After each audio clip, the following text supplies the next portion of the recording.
আরো একটা পিঠে ছাড়ছি।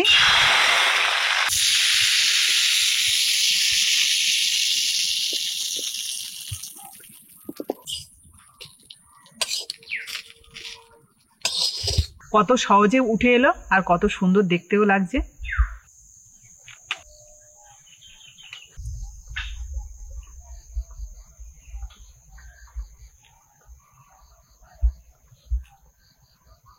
বাবা খেজুর গুড়টা কি ভাবে চেটে চেটে খাচ্ছে গুড্ডুস।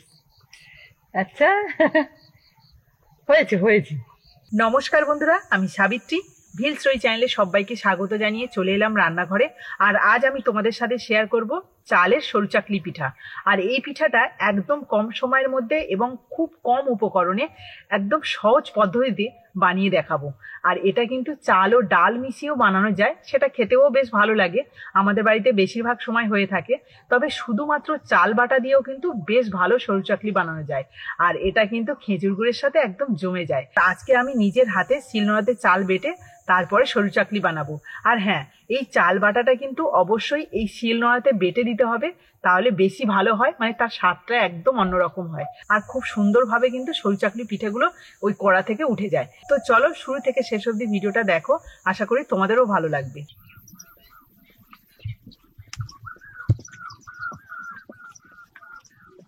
সরু চাকলি পিঠা বানানোর জন্য এখানে আমি 300 গ্রাম ভাতের চাল নিয়েছি। আর এই ভাতের চালটাকে ভালো করে ধুয়ে 3 থেকে 4 ঘন্টা ভিজিয়ে রেখেছিলাম। এবার আমি শিলনোড়াতে বেটে নেব।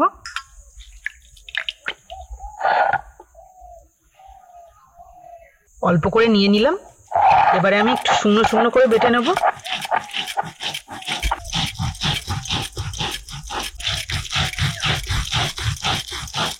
দেখো একবার বেটে নিয়েছি, এখনো দানা দানা রয়েছে।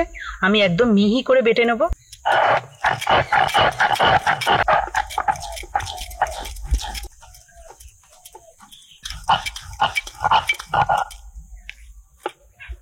প্রথমবারে যতটা চাল নিয়েছিলাম সবটাই বেটে নিলাম। আর এটা কিন্তু একদম মিহি করে বেটে নিয়েছি, দেখো। তো বাকি চালটাও আমি একইভাবে বেটে নেব। এই সরু চাকলি পিঠাটা দেখলে মনে হবে খুবই সহজ, কিন্তু একটু কঠিন আছে। মানে ওই কড়াইতে দিয়ে যখন ঘোরানো হয় না, ওই কাজটা সহজে পারা যায় না, মানে সবাই সেটা পারে না। আর এটা আমি আমার মায়ের কাছ থেকে দেখেছি, মানে শিখিয়েছি বলতে গেলে। কারণ অঘ্রাণ পৌষ মাস এবং মাঘ মাসও মনে হচ্ছে প্রত্যেক বৃহস্পতিবারে কিন্তু রাতে মানে ভাত খাবে না, পিঠে খাবে। আর সেই পিঠেটা কিন্তু এই সরু চাকলি পিঠেই হতো। গরম গরম সব উনুন ধারে বসে খাওয়া হতো, দারুণ মজা ছিল। কিন্তু এখন সেভাবে আর সময় হয় না কারোর, আর কেউ পিঠেও বানাতে চায় না। তো আজকে দেখা যাক সেই মায়ের হাতে যে সরু চাকলি খেয়েছিলাম তেমন বানাতে পারি কিনা। বেশ অনেকটাই চাল বেটে নিয়েছি। আর এখানে দেখো প্রায় 2 মুঠো মতো বেশি হয়েছে। মানে এটা আর বাটবো না, এটাতেই আমার হয়ে যাবে। কারণ বাইরে একদম অন্ধকার হয়ে আসবে কিছুক্ষণের মধ্যে, তখন আর ভালো লাগবে না বানাতে। তো যা বেটেছি তাতে কিন্তু অনেকগুলো সরু চাকলি হয়ে যাবে। বেটে রাখা চালের মধ্যে দিয়ে দিচ্ছি পরিমাণ মতো নুন। আর এই বাটি 2 বাটি জল। তোমরা এখানে জলের বদলে লিকুইড দুধ ব্যবহার করতে পারো অথবা গুঁড়ো দুধ ব্যবহার করতে পারো, তাহলে কিন্তু এর স্বাদটা অনেকটাই বেড়ে যাবে। আর এখানে যেহেতু আমি বলেছি তোমাদের একদম সিম্পল ভাবে খুব কম উপকরণে বানাবো, সেই জন্য কিন্তু কিছুই দিলাম না। তো চলো ভালো করে মাখিয়ে নিই জলের সাথে। আর এই জলটা কিন্তু নর্মাল জলই ব্যবহার করলাম। চাল বাটাটা জলের সাথে ভালো করে মিশিয়ে নিয়েছি। আর দেখো থিকনেসটা কেমন রেখেছি, এই দেখো একদম পাতলা। তো চলো এবার আমি উনুনটা ধরিয়ে নিই। উনুন ধরিয়ে একটা বড় সড়ো কড়া বসিয়ে দিয়েছি। আর এই সরু চাকলি পিঠাটা বানানোর জন্য কিন্তু এই ডান্ডিযুক্ত কড়া প্রয়োজন। আর আমাদের বাড়িতে এরকম বড় কড়াই যা আছে, ছোট কড়া নেই, সেই জন্য বড় কড়াটাই নিয়ে নিয়েছি। আর এই কড়াটা প্রথমে আমি খুব ভালোভাবে গরম করে নেব। কড়া গরম হয়ে গেছে। আর এখানে দেখো একটা কলার ডাঁটা ব্রাশ বানিয়ে নিয়েছি। আর এখানে সাদা তেলের মধ্যে ডুবিয়ে আর সেটাকে ব্রাশ করে নিচ্ছি। বেটাটা দেওয়ার আগে একটু ভালো করে ফেটিয়ে নিলাম। এবার এই যে 1 চামচ নিয়ে কড়ার মধ্যে দিয়ে দিচ্ছি। এবার কড়াই দুটো ডান্ডি ধরে এইভাবে ঘুরিয়ে নিতে হবে।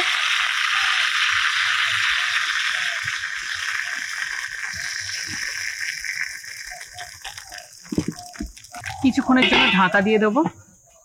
1 মিনিট মতো ঢাকা দিয়ে রেখেছিলাম। পিঠেটা দেখো কত সুন্দরভাবে উঠে গেল। আর এই দেখো একটু গরম আছে, তবে শীতের সময় এইভাবে হাতে রাখতে কিন্তু কোনো অসুবিধা হচ্ছে না। আর কতটা জালিদার আর কত সুন্দর দেখতে দেখো পিঠেটা। তোমরা দেখতে পেলে কত সহজে চাল বাটা দিয়ে আমি বাড়িতে বানিয়ে ফেললাম সরু চাকলি পিঠা।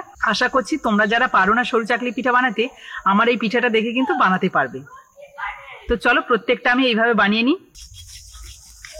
আরো একটা পিঠে ছাড়ছি।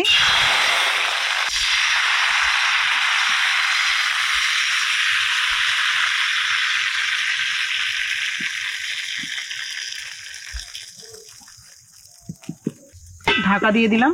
এখানে আরো একটা কথা বলে রাখি, এই পিঠেগুলো বানানোর সময় কিন্তু আঁচটাকে একদম মিডিয়াম টু লো রাখবে, তাহলে কিন্তু খুব সুন্দরভাবে উঠে আসবে পিঠেগুলো, আর দেখতেও ভালো হবে। 1 মিনিট মতো করে ঢেকে রাখছি।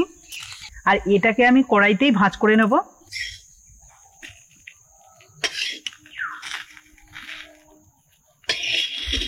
এই দেখো কত সহজে উঠে এলো আর কত সুন্দর দেখতেও লাগছে। আর এই কড়াইতে যখন তেলটা ব্রাশ করবে না, খুব সামান্য পরিমাণে তেল ব্রাশ করবে, পারলে একবারই ব্রাশ করবে, তাতেই কিন্তু হয়ে যায়। আর যখন দেখবে একদম কড়াইটা শূন্য শূন্য লাগছে, তখন সামান্য একটু তেল নিয়ে ব্রাশ করে নেবে। বেশি তেল হয়ে গেলে কিন্তু তখন পিঠেটার চারিদিক থেকে ঘুরবে না।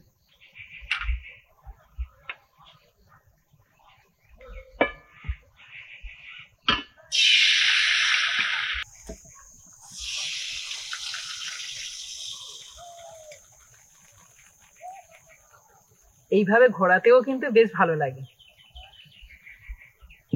প্রথম প্রথম আমি পারতাম না এইভাবে ঘোরাতে, কিন্তু আস্তে আস্তে ঠিক শিখে নিয়েছি। আমার মার কাছ থেকে কিছুটা শিখেছিলাম, তারপরে আমার শাশুড়ি মার কাছে এসে শিখে নিয়েছি। তো বন্ধুরা, সবগুলো সরু চাকলি পিঠা রেডি করে নিয়েছি। গরম গরম পিঠে ধোঁয়া উঠছে পুরো। তো চলো এবার সবাই একসাথে খেজুর গুড়ের সাথে খেয়ে কেমন লাগে দেখি।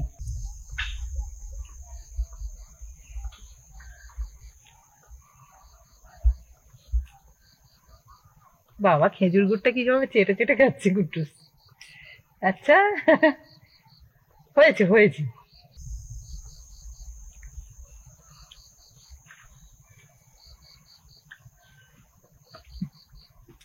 কেমন লেগেছে গুট্টুস? ভালো। বাবা, খেজুর গুড় আর সরু চাকলি পিঠে শীতের সময় জমে যাবে। আর এই দেখো গরম উনুন, ধোঁয়া উঠছে কিন্তু, আর পাশে বসেই। আর শীতের সময় পিঠে খুব ভালো লাগে খেয়ে দেখো, দেখতে তো খুব সুন্দর। আমাদের বাড়িতে তো বেশি চাল আর ডাল দিয়েই এই সরু চাকলি পিঠাটা হয়। আর এটা শুধু চাল বেটেই করেছি, কিন্তু ডাল দেওয়া নেই, না কিচ্ছু দেওয়া নেই, সাদা চাল। হ্যাঁ, ফিট সাদা আর খেজুরে গুড়। হ্যাঁ, শিলনোড়াতে চাল বেটেছি।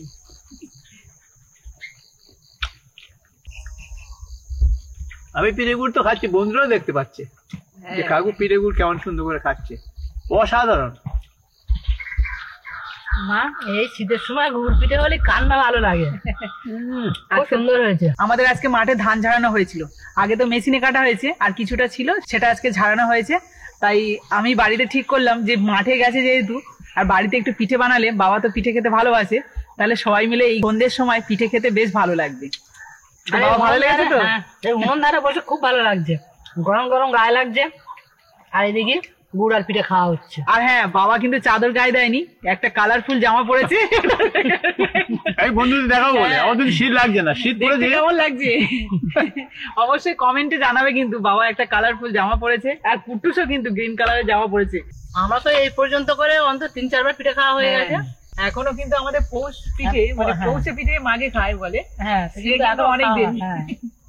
আমি একটা পিঠে নিয়ে নিয়েছি, আর এই পিঠেগুলো এই যে জালিদার মতো হয়, তো এটা দেখতে বেশি ভালো লাগে, তাই না? হ্যাঁ, ওই জন্য পিঠেটা দেখতে সুন্দর হয়তো। আমরা কিন্তু তখন ঢেকি দিয়ে ভেঙে নিয়ে আসতাম। ওই ঢেঁকিতে চাল গুঁড়ো করে যদি এই পিঠে বানানো যায়, সেটা কিন্তু টেস্ট হয় দারুণ। তখন করে সারাদিন চলে যেতাম, সকালবেলা চলে যেতাম, বাড়ি আসতাম সেই সন্ধ্যাবেলা, এইরকম সময় বাড়ি আসতাম। মানে এত ভিড় থাকতো, প্রত্যেকের লাইন দিয়েই থাকতো সব চাল নিয়ে। দারুণ লাগলো। এই গুড় পিঠে খেয়ে আমার তো খুব ভালো লেগেছে। তোমার আমি 10-এ 10 দিলাম। কোনদিন নাম্বার কাটা যায় না, কাটতে পারছি না, কোনোদিন নাম্বার আমি কাটতে পারছি না। এই 9 নাম্বার দেবো কি 8 দেবো। খেজুর গুড়ের সাথে এরকম গরম গরম পিঠে দারুণ লাগে কিন্তু। তো বন্ধুরা, দেখতে পেলে কত সহজে এই সরু চাকলি পিঠাটা বানালাম শুধুমাত্র চাল বাটা দিয়ে। তো আশা করি তোমরাও বানাতে পারবে এই শীতে। তো তোমাদের ভিডিওটা যদি ভালো লেগে থাকে তাহলে প্লিজ একটা লাইক করে দিও, আর বন্ধুর সাথে প্রচুর প্রচুর শেয়ার করো ভিডিওটা, যাতে সবাই দেখতে পায়। যারা ইউটিউব থেকে দেখছো তারা ইউটিউব চ্যানেলটা সাবস্ক্রাইব করে দিও, আর যারা ফেসবুক থেকে দেখছো তারা ফেসবুক পেজটাকে ফলো করে দিও। তো আজকের মতো টাটা, পরের দিন আসবো আবার একটা নতুন ভিডিও নিয়ে। ততক্ষণে ভালো থেকো, সুস্থ থেকো।